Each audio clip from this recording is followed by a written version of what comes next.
जल्दी से आवे ना हमारा पास। खाली बिछाना पर शुरू अब कीजिए। सुनिए धक्के दोनों कीजिए रात भर लीजिए। धक्के दोनों कीजिए रात भर लीजिए।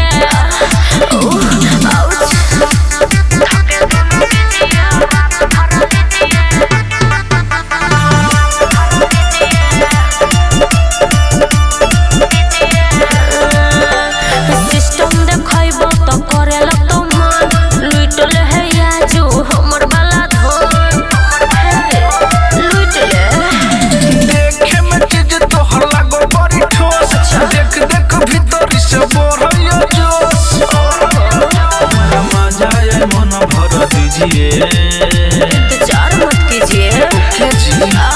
दोनों धक्के कीजिए रात भर लीजिए।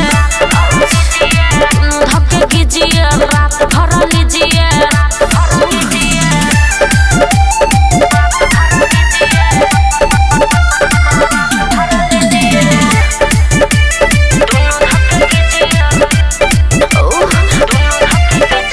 दोनों बैलून हमर हाथ में धले छरा भर मन कोले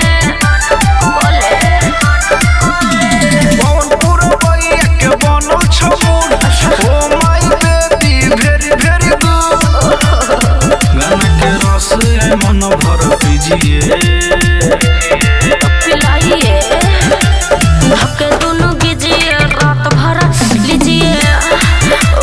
धक्के दोनों कीजिए रात भर लीजिए। Come here, baby.